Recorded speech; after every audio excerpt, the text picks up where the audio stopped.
ಎಲ್ಲರಿಗೂ ನಮಸ್ಕಾರ. ನಾನು ಸ್ವಾತಿ. ನಿನ್ನೆ ರಾತ್ರಿ ಮಳೆ ಬಂದಿತ್ತು. ಮಳೆ ಬಂದು ಮೋಡ ಎಲ್ಲ ತಿಳಿ ವಾತಾವರಣ ಆಗಿದೆ. ನನಗೆ ಈ ಥರ ವಾತಾವರಣ ಇದ್ದರೆ ತುಂಬಾ ಇಷ್ಟ ಆಗುತ್ತೆ. ಅದಕ್ಕೋಸ್ಕರ ಒಂದು ಕ್ಲಿಪ್ ತಗೊಂಡೆ. ಹಾಗೆ ಬೆಳಗ್ಗೆ ಏಳುವಾಗಲೇ 4 ಗಂಟೆ ಆಗಿತ್ತು ಅಲ್ವಾ, ರಂಗೋಲಿ ಪೂಜೆ ಎಲ್ಲದೂ ಆಗಿತ್ತು. ಇತ್ತೀಚೆಗೆ ರಂಗೋಲಿ ವಿಡಿಯೋ ಕೂಡ ಅಪ್ಲೋಡ್ ಮಾಡೋಕ್ಕಾಗ್ತಾ ಇಲ್ಲ, ಯಾಕಂದರೆ ನನ್ನ ಮಗಳು ಪದೇ ಪದೇ ಹೇಳ್ತಾಳೆ. ಅದಕ್ಕೋಸ್ಕರ ಅಪ್ಲೋಡ್ ಮಾಡ್ತಾಯಿಲ್ಲ. ಆದಷ್ಟು ಟ್ರೈ ಮಾಡ್ತೀನಿ ಅಪ್ಲೋಡ್ ಮಾಡಲಿಕ್ಕೆ. ಹಾಗೆ ನನ್ನ ಮಗ ಕೂಡ ಎದ್ದು ಹೊರಗಡೆ ಬಂದ. ಅವನಿಗೂ ಆಗುತ್ತೆ ಹಾಲೆಲ್ಲ ರೆಡಿ ಮಾಡಿಕೊಟ್ಟು ನಂತರ ಇಲ್ಲಿ ಟಿಫನ್ ರೆಡಿ ಮಾಡೋಣ ಅಂತ ಬಂದಿದ್ದೀನಿ. ಇವತ್ತು ಟಿಫನ್ಗೆ ಟೊಮೆಟೊ ಬಾತ್ ಮಾಡ್ತಾಯಿದ್ದೀನಿ, ಮಸಾಲ ಟೊಮೆಟೊ ಬಾತು. ಒಂದು ಸಿಂಪಲ್ಲಾಗಿ ಟೊಮೆಟೊ ಬಾತ್ ಮಾಡಿದ್ದೆ, ಅದು ಕೂಡ ವಿಡಿಯೋ ಅಪ್ಲೋಡ್ ಮಾಡಿದ್ದೀನಿ, ಬೇಕಾದರೆ ಚೆಕ್ ಮಾಡ್ಬೋದು, ಯೂಟ್ಯೂಬ್ ಚಾನಲಲ್ಲಿದೆ. ಹಾಗೆ ಒಂದು ಬೌಲ್ಗೆ ಒಂದು 4-5 ಬ್ಯಾಡಗಿ ಮೆಣಸಿನ್ಕಾಯಿನ ಹಾಕಿ ನೆನೆಸಿಟ್ಕೊಂಡಿದ್ದೀನಿ. ಬ್ಯಾಡಗಿ ಮೆಣಸಿನ್ಕಾಯಿ ಕಲ್ಲರ್ಗೆ ಅಷ್ಟೇ ಅಲ್ಲ, ರುಚಿಗೂ ತುಂಬಾ ಚೆನ್ನಾಗಿರುತ್ತೆ. ಅದಕ್ಕೋಸ್ಕರ ಬ್ಯಾಡಗಿ ಮೆಣಸಿನ್ಕಾಯಿನ ಹಾಕಿಟ್ಕೊಂಡಿದ್ದೀನಿ ಒಂದು ಕಡೆ. ಹಾಗೆ ಟೊಮೆಟೊ ಹಣ್ಣು ಕೂಡ ಹೆಚ್ಕೊಳ್ತಾ ಇದ್ದೀನಿ. ಟೊಮೆಟೊ ಹಣ್ಣು ತುಂಬಾ ಸಣ್ಣ ಇತ್ತು, ಅದಕ್ಕೋಸ್ಕರ ಸಣ್ಣ ಟೊಮೆಟೊ ಹಣ್ಣೇ ತೆಗೆದಿಟ್ಕೋತಾ ಇದ್ದೀನಿ. ಇನ್ನೇನು ಮಾಡೋಕ್ಕಾಗಲ್ವಲ್ಲ, ಟೊಮೆಟೊ ಹಣ್ಣು ರೇಟ್ ಬೇರೆ ಜಾಸ್ತಿ ಆಗ್ತಾಯಿದೆ.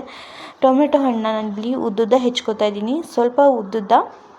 ಹಾಗೆ ಸ್ವಲ್ಪ ಮಸಾಲೆಗೂ ಕೂಡ ಹಾಕ್ಕೊತೀನಿ. ಮಸಾಲೆಗೂ ಟೊಮೆಟೊ ಹಣ್ಣು ಹಾಕೋದ್ರಿಂದ ಟೊಮೆಟೊ ಬಾತ್ ತುಂಬಾ ರುಚಿ ಬರುತ್ತೆ.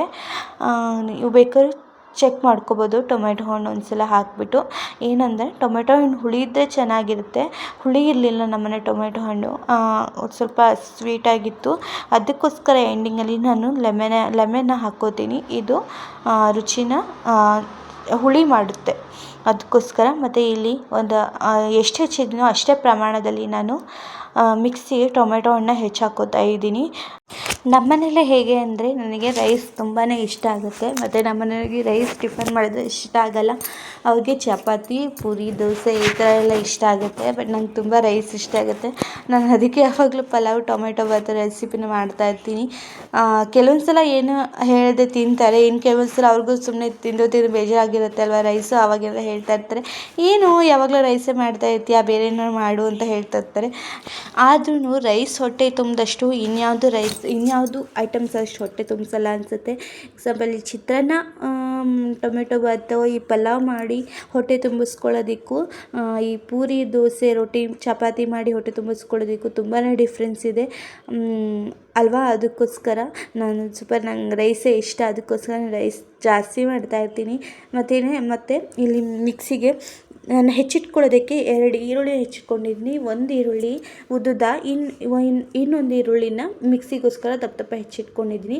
ಇನ್ನು ಮಿಕ್ಸಿಗೆ ಕೊತ್ತಂಬರಿ ಸೊಪ್ಪು, ಸ್ವಲ್ಪ ಕಾಯಿ, ಈರುಳ್ಳಿ, ಟೊಮೆಟೊ ಹಣ್ಣು, ಹಾಗೆ ನೆನೆಸಿಟ್ಟಿದ್ವಲ್ಲ ಬ್ಯಾಡಗಿ ಮೆಣಸಿನ್ಕಾಯಿ, ಅದನ್ನ ಕೂಡ ಹಾಕ್ಕೊತೀನಿ. ಹಾಗೆ ಒಂದು 10-15 ಬೆಳ್ಳುಳ್ಳಿ, 1 ಇಂಚು ಶುಂಠಿ, ಒಂಥರ ಚಕ್ಕೆ, ಲವಂಗನ ಹಾಕ್ಕೋತೀನಿ. ನಮಗೆ ಮಸಾಲೆ ಜಾಸ್ತಿ ಇಷ್ಟ ಆಗಲ್ಲ ಚಕ್ಕೆ ಲವಂಗದ್ದು, ಅದಕ್ಕೆ ಸ್ವಲ್ಪ ಹಾಕ್ಕೋತೀವಿ. ನಿಮ್ಗೆ ಇಷ್ಟ ಅಂದರೆ ನೀವು ಹಾಕ್ಕೋಬೋದು. ಹಾಗೆ ನೈಸಾಗಿ ಪೇಸ್ಟ್ ಮಾಡ್ಕೊಬರ್ತೀನಿ. ಇಲ್ಲಿ ಪೇಸ್ಟ್ ಕೂಡ ರೆಡಿಯಾಗಿದೆ. ಇದಾದ ನಂತರ ಒಂದು ಸೈಡಲ್ಲಿ ಒಂದು ಕುಕ್ಕರ್ನ ಇಟ್ಕೊತೀನಿ. ಕುಕ್ಕರ್ ಕಾಯೋ ತನಕ ಬಿಟ್ಟು ಹಾಗೆ ಎಣ್ಣೆನೂ ಹಾಕ್ಕೊತೀನಿ. ಎಣ್ಣೆ ಹಾಕ್ಕೊಂಡ ನಂತರ ಈರುಳ್ಳಿನ ತುಪ್ಪ ಹಾಕ್ಕೋಬೋದು. ನಿಮಗೆ ಬೇಕಾದರೆ ತುಪ್ಪ ನೀವು ಹಾಕ್ಕೋಬೋದು, ನಿಮ್ಗೆ ಇಷ್ಟ ಆದರೆ ಹಾಕ್ಕೋಬೋದು. ಇಲ್ಲ ಅಂದಿಲ್ಲ, ನನ್ನ ಮನೇಲಿ ಮಕ್ಕಳೆಲ್ಲ ಇದ್ದಾರೆ ಅಲ್ವಾ, ಅದಕ್ಕೆ ತುಪ್ಪನ ಹಾಕ್ಕೊತೀನಿ. ತುಪ್ಪ ಮಕ್ಕಳಿಗೆ ತುಂಬಾ ಇಂಪಾರ್ಟೆಂಟು, ಹಾಗೆ ಗುಡ್ ಫ್ಯಾಟ್ ಕೂಡ, ಅದಕ್ಕೋಸ್ಕರ ತುಪ್ಪ ಹಾಕ್ಕೋತೀನಿ. ಅದರೊಟ್ಟಿಗೆ ಈರುಳ್ಳಿನ ಹಾಕ್ಕೊಂಡು ಕ್ಲೀನಾಗಿ ಫ್ರೈ ಮಾಡ್ಕೋತೀನಿ. ನಾವಿಬ್ಬರೇ ಇರೋದಲ್ವ, ಅದಕ್ಕೆ ಜಾಸ್ತಿ ಈರುಳ್ಳಿನ ಹಾಕ್ಕೊಳ್ಳಲ್ಲ. ನಮಗೆ ಜಾಸ್ತಿ ಈರುಳ್ಳಿ ಇಷ್ಟ ಆಗಲ್ಲ ಯಾವುದಕ್ಕೆ ಆದರೂ. ಸ್ವಲ್ಪ ಈರುಳ್ಳಿನ ಹಾಕ್ಕೊತೀನಿ. ಈರುಳ್ಳಿನ ಹುರ್ಕೊಂಡಾದ ನಂತರ ನಾನಿಲ್ಲಿ ಶುಂಠಿ ಬೆಳ್ಳುಳ್ಳಿನ ಪೇಸ್ಟ್ ಹಾಕ್ಕೋತೀನಿ. ಶುಂಠಿ ಬೆಳ್ಳುಳ್ಳಿ ನಾನು ಖಾರಕ್ಕೂ ಹಾಕ್ಕೊಂಡಿದ್ದೀನಿ, ಅಂದರೆ ಮಸಾಲೆಗೂ ಹಾಕ್ಕೊಂಡಿದ್ದೀನಿ, ಇದಕ್ಕೂ ಹಾಕ್ಕೋತೀನಿ. ಯಾಕಂದರೆ ತುಂಬ ಟೇಸ್ಟ್ ತುಂಬ ಚೆನ್ನಾಗಿ ಬರುತ್ತೆ ಮಸಾಲೆಗೂ ಹಾಕ್ಕೊಂಡಾಗ. ಅದಕ್ಕೋಸ್ಕರ ನಾನಿಲ್ಲಿ ಈರುಳ್ಳಿಗೂ ಹಾಕ್ಕೊಂಡು ಕ್ಲೀನಾಗಿ ಫ್ರೈ ಮಾಡ್ಕೊತೀನಿ. ಅಂದರೆ ಹಸಿ ಸ್ಮೆಲ್ ಹೋಗೋವರೆಗೂ ಫ್ರೈ ಮಾಡ್ಕೋತೀನಿ. ಅಷ್ಟರೊಳಗೆ ಈರುಳ್ಳಿನೂ ಇನ್ನೂ ಒಂಚೂರು ಫ್ರೈ ಆಗಿರುತ್ತೆ. ಫ್ರೈ ಆದ ನಂತರ ಟೊಮೆಟೊ ಹಣ್ಣು ಆ್ಯಡ್ ಮಾಡ್ತೀನಿ. ಟೊಮೆಟೊ ಹಣ್ಣು ಮತ್ತು ಮೆಣಸಿನ್ಕಾಯಿ, ಈ ಥರ ನೀವು ಟೊಮೆಟೊ ಬಾತ್ಗೆ ಹಸಿ ಮೆಣಸಿನ್ಕಾಯಿ ಮತ್ತು ಒಣಮೆಣಸಿನ್ಕಾಯಿನ ಎರಡನ್ನೂ ಯೂಸ್ ಮಾಡೋದ್ರಿಂದ ಟೇಸ್ಟ್ ಚೆನ್ನಾಗಿ ಬರುತ್ತೆ. ಒಗ್ಗರಣೆಗೆ ಹಸಿ ಮೆಣಸಿನ್ಕಾಯಿ, ಖಾರಕ್ಕೆ ನೀವು ಒಣಮೆಣಸಿನ್ಕಾಯಿ ಹಾಕ್ಬೋದು, ಇಲ್ಲ ನೀವು ಖಾರಕ್ಕೆ ಹಸಿಮೆಣಸಿನ್ಕಾಯಿ ಹಾಕ್ಕೋಬೋದು. ನಿಮಗೆ ಹೇಗೆ ಇಷ್ಟನೋ ಹಾಗೆ. ಕೆಲವೊಬ್ರಿಗೆ ಹಸಿ ಖಾರ ಇಷ್ಟ ಆಗುತ್ತೆ, ಇನ್ನು ಕೆಲವೊಬ್ರಿಗೆ ಒಣಮೆಣಸಿನ ಖಾರ ಇಷ್ಟ ಆಗುತ್ತೆ. ಅದಕ್ಕೋಸ್ಕರ ನಾನು ಈರುಳ್ಳಿ ಈರುಳ್ಳಿ ಟೊಮೆಟೊ ಹಣ್ಣು ಇನ್ನೂ ಸ್ವಲ್ಪ ಸಾಫ್ಟ್ ಆಗಲಿ ಅಂತ ಅರ್ಧ ಆದಷ್ಟು ಉಪ್ಪು ಹಾಕ್ಕೋತೀನಿ. ಉಪ್ಪು ಮತ್ತು ಅರಿಶಿನ ಪುಡಿ, ಅದ್ರ ಖಾರಕ್ಕೂ ಸಾಕಾಗುತ್ತೆ ಅಷ್ಟು. ಕೆಲವೊಮ್ಮೆ ನೀರು ಜಾಸ್ತಿ ಆದಾಗ ಮಸಾಲೆ ಹಾಗೆ ಮೇಲೆ ಬಂದು ನಿಂತಿರುತ್ತೆ, ಆವಾಗ ಉಪ್ಪು ಹಿಡ್ದಿರಲ್ಲ, ಸಪ್ಪೆ ಸಪ್ಪೆ ಅನ್ನಿಸ್ತಾ ಇರುತ್ತೆ. ಅದು ಹಾಗೆ ತಿನ್ನುವಾಗ ಕೆಲವೊಮ್ಮೆ ರೈಸಿಗೆ, ಟೊಮೆಟೊ ಬಾತ್ಗೆ ಆಗಲಿ ಮತ್ತು ಪಲಾವ್ಗೆ ಆಗಲಿ ಮಸಾಲೆ ಜಾಸ್ತಿ ಆದಾಗ ಉಪ್ಪು ಸರಿ ಹಾಕಲಿಲ್ಲ ಅಂದರೆ ಮಸಾಲೆಗೆ, ಆವಾಗ ಅದು ಚಪ್ಪೆ ಚಪ್ಪೆ ಅನಿಸುತ್ತೆ, ಸರಿಯಾಗಲ್ಲ. ಅದಕ್ಕೋಸ್ಕರ ನಾನಿಲ್ಲಿ ಖಾರ ಹಾಕ್ಕೊಂಡಿದ್ದೀನಿ ಅಲ್ವಾ, ಅದಕ್ಕೋಸ್ಕರ ನಾನಿಲ್ಲಿ ಎಕ್ಸ್ಟ್ರಾ ಉಪ್ಪನ್ನ ಹಾಕ್ಕೋತೀನಿ, ಮಸಾಲೆಗೋಸ್ಕರ ಚೆನ್ನಾಗುತ್ತೆ. ಇಲ್ಲಿ ಮಸಾಲೆ ಹಾಕ್ಕೊಂಡಿದ್ದೀನಿ. ಮಸಾಲೆ ಹಾಕ್ಕೊಂಡು ಕ್ಲೀನಾಗಿ ಹುರ್ಕೊಳ್ಳಿ. ಇಲ್ಲಿ ನಾವು ಯಾವುದನ್ನು ಹುರಿದಿಲ್ಲ, ಯಾವ ಐಟಮ್ಸು ಕೂಡ ಹುರಿದಿಲ್ಲ. ಅದಕ್ಕೋಸ್ಕರ ಈ ಥರ ಮಸಾಲೆನ ಕ್ಲೀನಾಗಿ ಹುರ್ಕೋಬೇಕು, ಇಲ್ಲಾಂದರೆ ಹಸಿ ಹಸಿ ಸ್ಮೆಲ್ ಬರುತ್ತೆ, ಟೇಸ್ಟು ಚೆನ್ನಾಗಿರಲ್ಲ. ಕ್ಲೀನಾಗಿ ಅದು ಎಣ್ಣೆ ಬಿಡುತ್ತೆ ಅಲ್ವಾ, ಅಲ್ಲಿವರೆಗೂ ಹುರ್ಕೋಬೇಕು. ಜನರಲಿ ನಾನು ಯಾವಾಗ್ಲೂ ಮಸಾಲೆ ಹಾಕಿ ಮಾಡಲ್ಲ, ನಾನು ಯಾವಾಗಲೂ ಹಾಗೆ ಸಿಂಪಲ್ಲಾಗಿ ಮಾಡೋದು ಜಾಸ್ತಿ, ನಮ್ಗೆ ಹಾಗೆ ಮಾಡೋದೇ ಇಷ್ಟ. ಮತ್ತು ಈ ಥರ ಮಸಾಲೆ ಹಾಕಿ ಮಾಡೋದು ಕೆಲವೊಬ್ರಿಗೆ ಇಷ್ಟ ಆಗುತ್ತೆ, ಕೆಲವೊಬ್ರಿಗೆ ಇಷ್ಟ ಆಗಲ್ಲ. ಹಾಗೆ ಜಾಸ್ತಿ ಮಸಾಲೆ ಆದರೆ ಗ್ಯಾಸ್ಟ್ರಿಕ್ ಕೂಡ ಆಗುತ್ತೆ, ಹೊಟ್ಟೆ ಉರಿ, ಎದೆ ಉರಿ ಅನ್ನೋ ಥರ ಅನ್ನಿಸ್ತಾ ಇರುತ್ತೆ. ಅದಕ್ಕೋಸ್ಕರ ಹಾಕಲ್ಲ. ಹೀಗೆ ಎಲ್ಲರೂ ಸಿಂಪಲ್ಲಾಗಿ ಒಂದೊಂದು ಸಲ ಈ ಥರ ಹಾಕ್ತೀನಿ ಅಷ್ಟೇ. ಅದರೊಟ್ಟಿಗೆ ನನಗೆ ಹಸಿ ಬಟಾಣಿ ಅಂದರೆ ಒಣ ಬಟಾಣಿನ ನೆನೆಸಿಟ್ಟು ಹಾಕ್ಕೊಂಡಿದ್ದೀನಿ. ಇವತ್ತು ಹಸಿ ಬಟಾಣಿ ಇದ್ದರೆ ಹಾಕ್ಕೋಬೋದು, ಅದೇನು ನೆನೆಸೋದು ಬೇಡ ಅಲ್ವಾ, ಹಾಗೆ ಹಾಕ್ಕೋಬೋದು, ಚೆನ್ನಾಗಿರುತ್ತೆ. ನಾನಿಲ್ಲಿ ಒಣ ಬಟಾಣಿ ಆಗಿರೋದ್ರಿಂದ ನೈಟೇ ನೆನೆಸಿದ್ದೀನಿ. ನಾನು ಇಲ್ಲಿ ಒಣ ಬಟಾಣಿನ ಹಾಕ್ಕೊಂಡಿದ್ದೀನಿ. ಮತ್ತು ಏನಂದರೆ ನನಗೆ ಬಟಾಣಿ ತುಂಬಾ ಬೇಕು, ಪಲಾವ್ಗೆ ಆಗಲಿ ಟೊಮೆಟೊ ಬಾತ್ಗೆ ಆಗಲಿ ನಂಗೆ ಆ ಥರ ಇದ್ದರೆ ತುಂಬಾ ಇಷ್ಟ ಆಗುತ್ತೆ. ಅಂದರೆ ಒಂದೊಂದು ಹೊತ್ತಿಗೂ ಒಂದೊಂದು ಬಟಾಣಿ ಕಾಳು ಸಿಗ್ತಾ ಇರಬೇಕು, ಆ ರೀತಿ ಇಷ್ಟ ಆಗುತ್ತೆ. ಅದಕ್ಕೋಸ್ಕರ ನಾನು ಟೊಮೆಟೊ ಬಾತ್ಗೆ ನಾನು ಈ ಥರ ರೈಸ್ ಐಟಮ್ ಮಾಡಿದಾಗ ನಾನು ಕಾಳುಗಳನ್ನ ತುಂಬಾ ಹಾಕ್ಕೊತೀನಿ. ನನಗೆ ತುಂಬಾ ಇಷ್ಟ ಕಾಳುಗಳು. ಹಾಗೆ ಮಕ್ಕಳಿಗೂ ಕೂಡ, ಪೃಥ್ವಿನೂ ಕೂಡ ತಿಂತಾನೆ ಅಲ್ವಾ, ಅವನಿಗೂ ತುಂಬ ಇಷ್ಟ ಆಗುತ್ತೆ ಕಾಳು. ಅವನು ಅಷ್ಟೇ ರೈಸ್ ಬಿಟ್ಟು ಕಾಳು ತೆಕ್ಕೊಂಡು ತಿಂತಾ ಇರ್ತಾನೆ.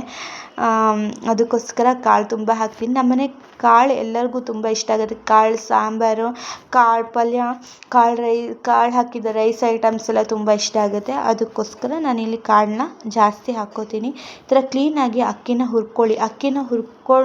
ಅಕ್ಕಿನ ಕ್ಲೀನಾಗಿ ಹುರ್ಕೊಂಡಷ್ಟು ಪಲಾವ್ ಆಗಲಿ ಟೊಮೆಟೊ ಬಾತ್ ಆಗಲಿ ತುಂಬಾ ಮೃದುವಾಗಿ ಬರುತ್ತೆ, ಹಾಗೆ ತುಂಬಾ ಉದುರಾಗಿರುತ್ತೆ, ಚೆನ್ನಾಗಾಗುತ್ತೆ, ಟೇಸ್ಟ್ ಕೂಡ ಚೆನ್ನಾಗಿ ಬರುತ್ತೆ. ಹಾಗೆ ನೀರು ಕುದಿಸಿ ಅಕ್ಕಿ ಹಾಕೋದಕ್ಕೂ ಈ ಥರ ಅಕ್ಕಿನ ಹುರ್ಕೊಂಡು ಹಾಕೋದಕ್ಕೂ ತುಂಬಾ ಡಿಫ್ರೆನ್ಸ್ ಬರುತ್ತೆ ಟೇಸ್ಟು. ಈ ಥರ ಟ್ರೈ ಮಾಡಿದವ್ರಿಗೆ ಗೊತ್ತಿರುತ್ತೆ ಅನಿಸುತ್ತೆ.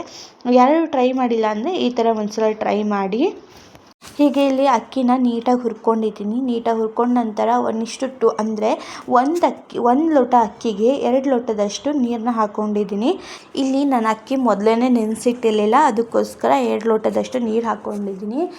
ನೀವೇನಾದ್ರು ಅಕ್ಕಿ ಮೊದಲೇ ನೆನೆಸಿಟ್ಟಿದ್ರೆ 1.5 ಲೋಟದಷ್ಟು ನೀರು ಹಾಕ್ಕೋಬೋದು. ಅಂದರೆ ನಿಮ್ಮ ಅಕ್ಕಿ ಕನ್ಸಿಸ್ಟೆನ್ಸಿ ಹೇಗಿರುತ್ತೆ ಅನ್ನೋದು ನಿಮ್ಗೆ ಗೊತ್ತಾಗುತ್ತೆ ಅಲ್ವಾ, ಅಕ್ಕಿ ಎಷ್ಟು ಬೇಯಬೇಕು, ಎಷ್ಟು ವಿಷಲ್ ಹೊಡಿಸ್ತೀರಾ ಅನ್ನೋದು ಗೊತ್ತಾಗುತ್ತೆ ಅಲ್ಲ, ಆ ರೇಂಜ್ನಲ್ಲಿ ನೀವು ಅಕ್ಕಿಗೆ ನೀರು ಹಾಕ್ಕೋಬೋದು. ನಾನು ಇಲ್ಲಿ ನೆನೆಸಿಟ್ಟಿಲ್ಲ, ಅದಕ್ಕೋಸ್ಕರ 2 ಲೋಟ ನೀರು ಹಾಕ್ಕೊಂಡಿದ್ದೀನಿ.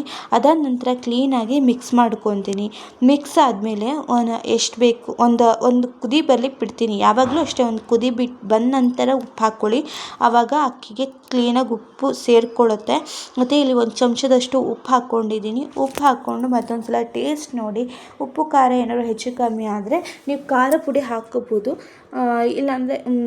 ಇಲ್ಲಾಂದರೆ ಬೇಡ, ಸರಿ ಇದ್ದರೆ ಬೇಡ. ನಾನಿಲ್ಲಿ ಮತ್ತೆ ಸ್ವಲ್ಪ ಉಪ್ಪನ್ನ ಆ್ಯಡ್ ಮಾಡ್ಕೊಂಡಿದ್ದೆ, ಯಾಕೆಂದರೆ ಉಪ್ಪು ಸ್ವಲ್ಪ ಕಮ್ಮಿ ಅನ್ನಿಸ್ತು, ಅದಕ್ಕೋಸ್ಕರ ಇಲ್ಲಿ ಲೆಮನ್ ಜ್ಯೂಸನ್ನ ಹಾಕ್ಕೋತಾ ಇದ್ದೀನಿ. ಈ ಥರ ನಿಂಬೆಹಣ್ಣು ಹಾಕ್ಕೊಳ್ಳೋದ್ರಿಂದ ಟೊಮೆಟೊ ಹಣ್ಣು ಸಿಹಿ ಇದ್ದರೆ ಟೊಮೆಟೊ ಬಾತು ಹುಳಿ ಆಗುತ್ತೆ. ಅಂದರೆ ಟೊಮೆಟೊ ಹಣ್ಣು ಹುಳಿ ಇದ್ದರೆ ತುಂಬ ಚೆನ್ನಾಗಿರುತ್ತೆ. ಬಟ್ ಎಲ್ಲ ಕಡೆನೂ ಟೊಮೆಟೊ ಹಣ್ಣು ಹುಳಿ ಸಿಗಲ್ಲ, ಅದಕ್ಕೋಸ್ಕರ ಈ ಥರ ಲೆಮನ್ ಜ್ಯೂಸನ್ನ ಹಾಕ್ಕೊಳ್ಳೋದ್ರಿಂದ ಸ್ವಲ್ಪ ಹುಳಿ ಆಗುತ್ತೆ, ಚೆನ್ನಾಗುತ್ತೆ ಟೇಸ್ಟು. ಅದಕ್ಕೋಸ್ಕರ ಇಲ್ಲಿ ಲೆಮನ್ ಜ್ಯೂಸನ್ನ ಹಾಕ್ಕೊಂಡು ಕ್ಲೀನಾಗಿ ಮತ್ತೊಂದು ಸಲ ಮಿಕ್ಸ್ ಮಾಡ್ಕೊಂಡಿದ್ದೀನಿ. ಈ ಥರ ಕುದಿ ಬಂದ ನಂತರ ಮತ್ತೊಂದು ಸಲ ಲಿಡ್ನ ಕ್ಲೋಸ್ ಮಾಡ್ತೀನಿ. 2 ವಿಷಲ್ ಕೂಗಿಸ್ಕೋತೀನಿ, 2 ರಿಂದ 3 ವಿಷಲ್. ಅಂದರೆ ಇಲ್ಲಿ ಅಕ್ಕಿ ಕುದೀತಾ ಇದೆ ಅಲ್ವಾ, ಅದಕ್ಕೋಸ್ಕರ ಜಾಸ್ತಿ ಕುದಿಸ್ಕೊಳ್ಳಲ್ಲ, ಒಂದು 2 ವಿಷಲ್ ಕೂಗಿಸ್ಕೋತೀನಿ ಅಷ್ಟೇ. 2 ವಿಷಲ್ ಕೂಗಿಸಾಯಿತು. ಇಲ್ಲಿ ಹಾಗೆ ಕುಕ್ಕರ್ ತಣ್ಣಗೆ ಕೂಡ ಆಗಿತ್ತು, ಅಂದರೆ ಕುಕ್ಕರ್ ಒಳಗೆ ಏನೇನಿರುತ್ತೆ ಅದು ಹೊರಗಡೆ ಹೋಗಾಗಿತ್ತು. ಅದಾದ ನಂತರ ಕ್ಲೀನಾಗಿ ಮಿಕ್ಸ್ ಮಾಡ್ಕೋತೀನಿ. ಮತ್ತೇನೆಂದರೆ ಕುಕ್ಕರ್ನ ಯಾವಾಗಲೂ ಅದು ತಣ್ಣಗಾದ ನಂತರ ಓಪನ್ ಮಾಡಿ, ಇಲ್ಲ ಅಂದರೆ ಅಕ್ಕಿ ಹೀಗೆ ಉದುದ್ರಾಗಿ ಬರಲ್ಲ, ಮುದ್ದೆ ಮುದ್ದೆ ಆಗಿರುತ್ತೆ, ಚೆನ್ನಾಗಲ್ಲ ಆವಾಗ ತಿನ್ನೋದಕ್ಕೆ. ಅದಕ್ಕೋಸ್ಕರ ಕೆಲವೊಮ್ಮೆ ಅರ್ಜೆಂಟಲ್ಲಿ ಓಪನ್ ಮಾಡ್ತೀವಲ್ವ, ಆವಾಗ ಹಾಗೆ ಆಗಿರುತ್ತೆ. ಅದಕ್ಕೋಸ್ಕರ ಇದು ಕ್ಲೀನಾಗಿ ಏರ್ ಹೋದ್ಮೇಲೆ ಓಪನ್ ಮಾಡ್ಕೊಳ್ಳಿ, ಆವಾಗ ಟೊಮೆಟೊ ಉದ್ರಾಗಿ ಬರುತ್ತೆ. ಇಲ್ಲಿ ನೀವೇ ನೋಡ್ತಿದ್ದೀರ ಅನ್ಸುತ್ತೆ ಟೊಮೆಟೊ ಎಷ್ಟೊಂದು ಉದ್ರಾಗಿ ಬಂದಿದೆ ಅಂತ. ನೀವು ಕೂಡ ಟ್ರೈ ಮಾಡಿ, ಮನೇಲಿ ಹೇಗೆ ಅನ್ನಿಸ್ತು ಅಂತ ನನಗೆ ಕಾಮೆಂಟ್ ಮಾಡಿ. ಹಾಗೆ ಹೊಸದಾಗಿ ಯಾರು ನನ್ನ ವಿಡಿಯೋನ ನೋಡ್ತಾ ಇದ್ದೆ, ಪ್ಲೀಸ್ ಲೈಕ್ ಮಾಡಿ, ಶೇರ್ ಮಾಡಿ, ಸಬ್ಸ್ಕ್ರೈಬ್ ಮಾಡಿ. ನೀವು ಸಬ್ಸ್ಕ್ರೈಬ್ ಮಾಡೋದ್ರಿಂದ ನಮಗೆ ತುಂಬಾ ಸಪೋರ್ಟ್ ಸಿಗುತ್ತೆ. ಹಾಗೆ ವೀಡಿಯೋಸ್ ಇನ್ನೂ ಚೆನ್ನಾಗಿ ಮಾಡಬೇಕು ಅನ್ನೋ ಆಸೆ ಕೂಡ ಬರುತ್ತೆ. ಹೀಗೆ ಲೈಕ್ ಮಾಡ್ತಾಯಿರಿ, ಶೇರ್ ಮಾಡಿ, ಸಬ್ಸ್ಕ್ರೈಬ್ ಮಾಡಿ, ಹಾಗೆ ಕಮೆಂಟ್ ಮಾಡೋದನ್ನ ಮರಿಬೇಡಿ. ಮನೇಲಿ ಒಂದ್ಸಲ ಈ ರೆಸಿಪಿನ ಟ್ರೈ ಮಾಡಿ. ಮತ್ತೆ ಮುಂದಿನ ವೀಡಿಯೋದಲ್ಲಿ ಸಿಗ್ತೀನಿ. ಅಲ್ಲಿವರೆಗೂ ನಮಸ್ಕಾರ and bye. So thanks for watching.